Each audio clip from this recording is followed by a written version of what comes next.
We got our guest, Ryan Leaf, joining us right now. No, you're all good. Ryan, thank you so much for joining us. A former Charger jumping on a Broncos show. We're pumped to have you on, Ryan. Best games were against the Broncos. That's what I wanted to ask. Which team did you enjoy beating the most? Well, I didn't beat many, so I got to beat some good quarterbacks in my day. I beat Steve McNair. I beat Warren Moon. I beat Doug Flutie. And who else did I beat? I beat, I think, Rodney Peete. That's pretty good. So, like I said, there wasn't many. But my two best games were against the Denver Broncos, actually. I had a crazy one in Mile High against Gus Frerotte where Gus went for like 5 touchdowns and 4 interceptions. Ed McCaffrey and I were just talking about it this morning. Ed had like 2 touchdown catches. I only completed 13 passes for like 320-some yards. All 3 of my touchdowns were over 60 yards, each one of them. Wow. So it was a fun game. I liked playing against Mike Shanahan's defenses. And then the Thanksgiving Day game in Dallas, that was a really fun one, too. I think I broke a record for the Cowboys for most passing yards in the second half, so we almost came back and won that one. So, yeah, Denver was a good time in the NFL for me. Well, I'm glad to hear it. And I grew up going to the games. Like, we don't have a team in Montana where I'm from, so the closest was like Seattle and Denver, and my dad had a business partner in Denver. So we came down on a recruiting trip, and I went to Nebraska, Colorado, back in the glory days, Cordell Stewart versus Tommy Frazier. And then I got to see my Steelers take on the Broncos at Mile High, and that was a lot of fun. John Elway was one of my favorite quarterbacks growing up. Yeah, I'm from Columbia Falls. So it's the same thing. Yeah. Always going down Bronco games. Yeah, Columbia Falls. One of my good buddies played basketball for them. Really? Yeah. But Ooh. I mean, I'm sure way past your time. I'm old. It's all the same family. I'm 48. Yeah, I'm 28. Yeah, see, that's 20 years, bro. That's a whole college student right there. For sure. Do you enjoy this Super Bowl week, going around doing all the different shows? I mean, there's a lot going on out here. Yeah, and I work too. I do my NFL radio show for SiriusXM, so it's you stay involved with that. But then this gives me an opportunity to talk about the things that we're doing to give back. Trying to be of service to people who are disenfranchised and. I mean, when you have that platform, that's what you should do with it. If you don't, you're wasting everything because, it just can't be about you. And that's, for the longest time, I think it was just all about me. And that's not how the world works. Every life is precious. And so that's what this week gets to do for me. And we did 31 of these yesterday. We're doing 17 today. Wow. I'm going home because I got to go to D.C. Speaking of that, I'm receiving an award for my work in the mental health and substance abuse space for this coalition. That's awesome.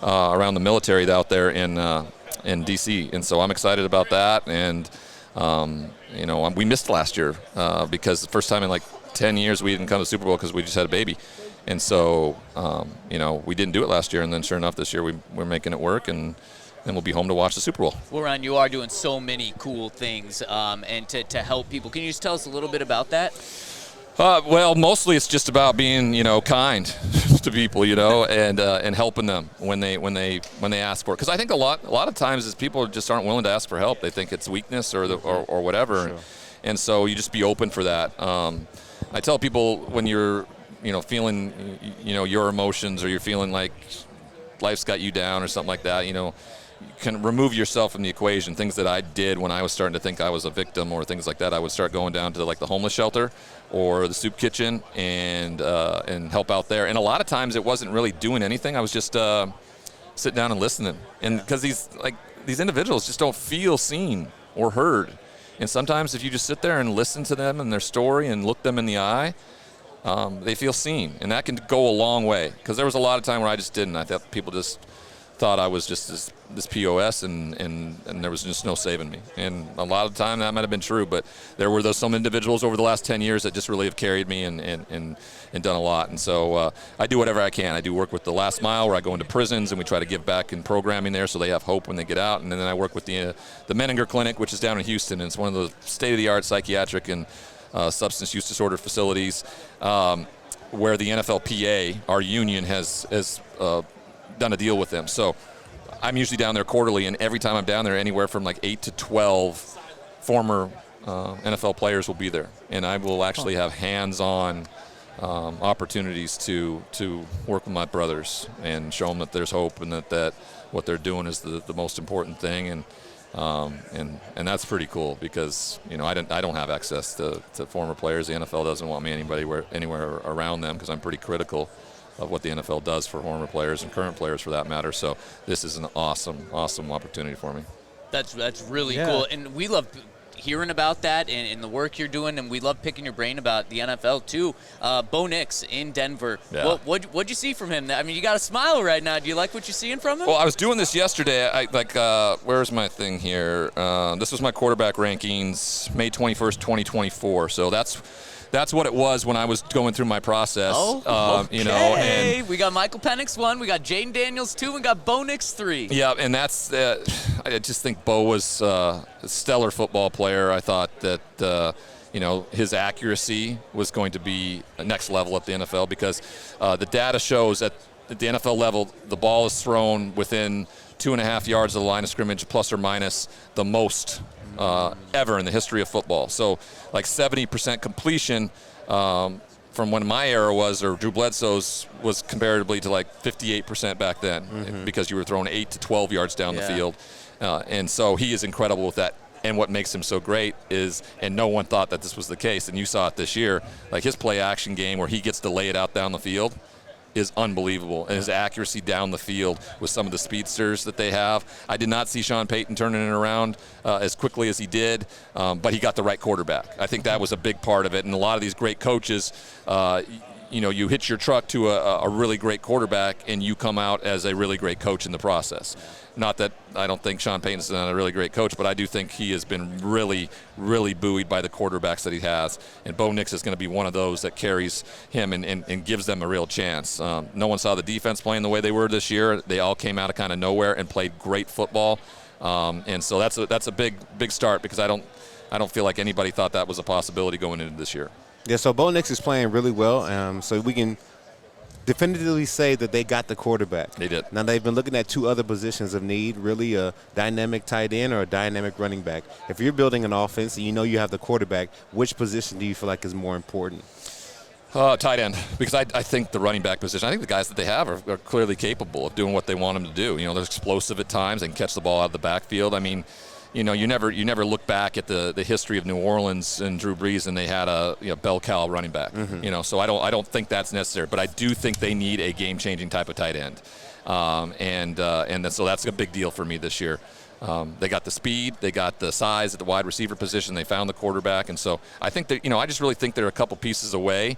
And it was something with the cap hit and the dead cap hit from Russell that I thought was going to be a problem for a couple years, and instead they get to the playoffs and now really have an offseason to really kind of screw in the things they need to do and address the things that they think that can get them over the edge. So I think they're in a good spot. Unfortunately, they play in the same division as the Chiefs, and until Patrick and Andy are really gone dominating that, they're always going to have to go on the road in the playoffs, first off, and that's incredibly difficult to do. If you've got to fly to Buffalo, if you've got to fly to Baltimore, it's freakishly difficult to do. Yeah, as we saw this year. Yeah, they just, I look at the Chargers, and I thought by them getting the 5 seed, we gave them the best chance of anybody, and then they go get blown out by Houston. So you're just, you can't, Pittsburgh can't go to Baltimore late in that year. In Denver, you saw even after the first play of the game or first drive of the game, you're like, whoa, this might be a ball game. It was so fun there for a second. They hit that play, and you're like, oh, we're in for one. And then they missed the field goal before halftime. It's over. Yeah, the little things, and so I mean, it's just incredibly hard to the way the AFC is built right now in terms of who's at quarterback and stuff. Like, it's going to be hard to, when you're not in their division, when you're in the division of Patrick Mahomes, to not have to go on the road, wild card weekend every year. Ryan, you were a young, talented quarterback early in your career, and you had some changes on the offensive side, kind of just the new playbooks and everything. How crucial is that for a young quarterback to have continuity like Bo Nix has with Sean Payton now? Because before this, we saw the opposite. It was a new head coach or a new offensive coordinator or a new quarterback every single year in Denver, and that was probably a big reason why the Broncos haven't been good for a decade up until now. You go around and look at it, that's exactly what the consistency aspect of the NFL is so spot on. And if you can get a coordinator or an offensive-minded head coach who's had head coaching experience before, Sean Payton, and you hit on the quarterback, you'll never have to worry about your new offense for that quarterback because it's there. I mean, that's why they go out and get Ben Johnson in Chicago. That's why they go get Liam Cohen. I mean, you look at Todd Boyles in the last 2 years, he had to replace the 2 offensive coordinators in Dave Canales and now Liam Cohen with Baker Mayfield because it was so good because they have a defensive-minded head coach. Same thing in Washington. Like Cliff Kingsbury's going to go somewhere again at some point. Dan Quinn's really good, but he's still a defensive head coach. You're going to have to find a new offensive coordinator. I think that's why head coaches, or that's why owners are out there looking for head coaches with offensive, minded, play callers. Yep. Because if you can find the right one and find the right quarterback, you don't have to worry about losing that consistency and losing that going. And Sean Payton and Bo Nix, realistically, you can look if they have success and are able to find a championship during this time, like they could be together for like 10, 12 years. Yep. And that's freakishly not seen in this league. It's just the turnover rate in this league in terms of coaches and quarterbacks is just so bad. Yeah. I mean, I'm just curious to see how it all plays out because at this point, like, you have to like everything you've seen. Like it's all these past 2 years with Sean Payton. You're trending I think you guys were just direction. like, I think you guys were just like dumbfounded. Like, Ryan Leaf makes sense. What the No. I did not see that coming, bro. You hit the nail on the head. Like, what do you even say? I thought he was just going to show up on this thing and yell at us or something like that. No, like he knows something about football. It's awesome. Well, I mean, if you want to yell about Denver Broncos, you can. I love Denver. I'm a Chargers fan. I'm a Steelers fan though, so I was like really psyched because I was pumped that the Steelers were going to win the Super Bowl and they were going to invite Payton and Payton, and because they paid for it, and I was just going to be like, this is the greatest thing in the world. Wow. I had my Russell Wilson jerseys and I was rocking them this year, and couldn't wait for week 2. And then his Dane Calf was there, and I'm like, Fields beats him. It wasn't the same. It wasn't the same. Do you think Russ is going to go back to Pittsburgh? Is he going to be with the Raiders? Is he done? I think he'll go back to Pittsburgh. I do believe that. Really? Okay. He was not the reason they lost this year. Okay. George Pickens has to figure it out. He has the ability to be wide receiver 1, but you just cannot trust him. You can't trust him. I mean, you look at Russell does not put the ball in harm's way. He is as good as anybody in the red zone. Deep ball, play action. They have to be better up front, and it's not a quarterback thing, and everybody just wants to look at it because of the bad year in Denver. You look at the second year with Sean Payton, it was really good until Sean was like, we do not want to pay if you were to get hurt, so you're going to sit on the bench. And it was just, and I have a lot of vitriol for Sean Payton through a lot of that stuff, and so surprised to see they do well. Both teams make the playoffs. Both of them had to go on the road. Both of them got beat down. Bottom line. It's crazy they were able to keep that under wraps, too. I mean, it was a full month where Russell knew, like, he was threatened to be benched. Never comes out. Never comes out. And he just keeps showing up. You would have no idea that was going on behind the scenes. And the fact that he was able to just, I know how he does it, okay? So Russell's, brain and cognitive guy. Yeah. Trevor Moad was mine as well. When I got out of prison, Trevor absolutely changed the way I think. And so, as you know, Trevor passed away 3 years ago, right at the end of his stint in Seattle. And I really think his first year in Denver, he was trying to compartmentalize so many things, and it was overdone. And he comes across sometimes like a simulation because he's so well versed in the neutral thinking aspect of things. So I had an understanding, and I knew he was capable of all this stuff, and that's why I was more supportive or more on his side, just because I know what Trevor did for me and what he did for him, and to be without your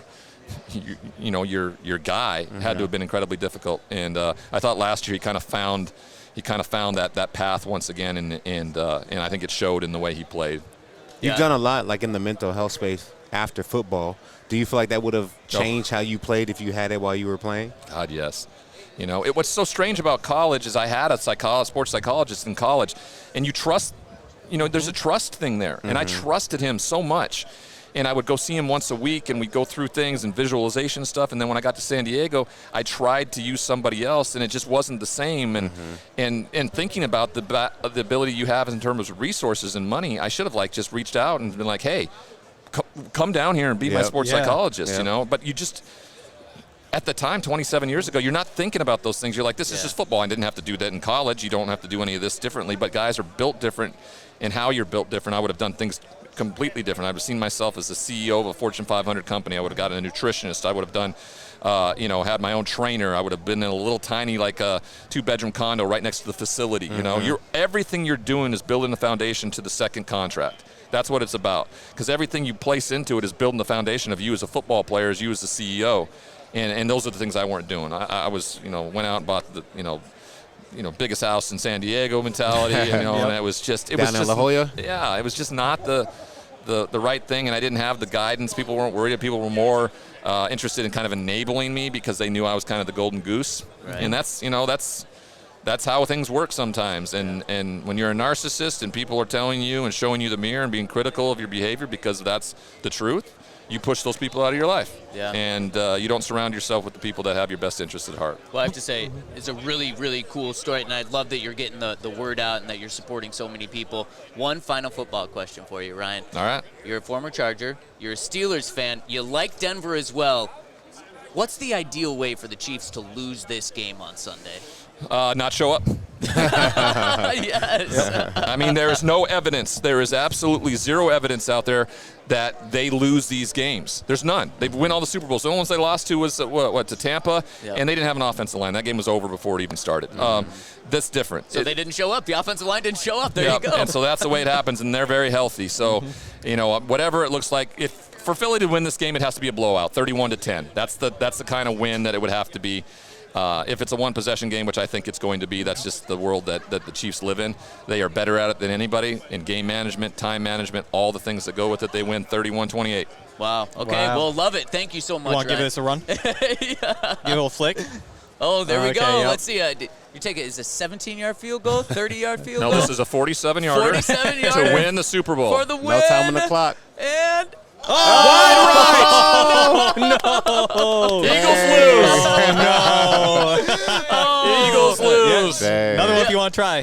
there was throw it? there was There's a 12 flag, yeah, there's a throw flag. it. There's a flag. There's a 12 flag on men the play. field. 12 men on the field on Kansas City, which Yes. is, you would never think the officials would call that, but they did. So 42-yarder for the win. The doink. The doink through The the doink. upright. A win is a win. Incredible. Thank you so You bet, much, yes, thank Ryan you. Leaf. Go Grizz. Man. What? Go Grizz. Go Cats. Yeah, get him right. Get him I right. like how you saved that to the very end. You didn't want to say that early on. It is what it is. You know what, though? Grizz players, coach is great. The Grizz fans, oh, God, they're horrible. Yes. That's college We'll football. clip Yes, that. we You're know. not a Grizz fan, are you? Yes, Yeah, absolutely. University of Montana Journalism Did you School. play? No. I wish you would have played. At least then I can go, okay. But, Yeah. I mean, Grizz Those fans are me. That's my family. They're entitled and they are mean. Yeah. Like can't be mean. I called the game 2 years ago and got death threats. No. Dang. Yes. My goodness. Wait, what'd you say? Nothing. I said I hope I don't call the Grizz the Cats during the game. Yeah. You know, so I People would hate Goodness. that. I was trolling a little bit. Yeah. They did, because you can get revenue share on Twitter now, right? Yep. And so, Yeah, I saw that one. from the time of the Brawl of the Wild until the national championship this year, I went hard at them, and they can't help themselves. They can't, and they just came back, and all of a sudden I got that revenue share. And it was almost like 10 grand, and I'm like, baby, you want to go to the Bahamas? So we're going to the First you Bahamas. said you were going to donate it to Well, I the was Cats. never going to do that. That was just to troll them Then more. you got more. Just troll more, and then all of a sudden it's like, hey, man, did you send the money? You probably didn't send the money. I said, no, I didn't send the money. My wife bought a bikini, and she looks a hell of a lot better in a bikini than Vegan does, the head coach for Montana State. So we're going to the Bahamas, and Vegan's happy with it because he knows that the Grizz paid for it. Yep. And so, There it is. I'm glad we could help you out. yeah. That You is guys are incredible. supportive. Yeah. Well, thank you so much, Ryan. You bet. Thank you, It's guys. Great awesome job. to talk to you. All right. Appreciate you. Thank Thank you, you. Ryan. You bet. Man, Appreciate it. awesome, Yep. awesome guest to round out today's show. Really cool having Ryan Leaf on and Thank you, man. talk to us about everything.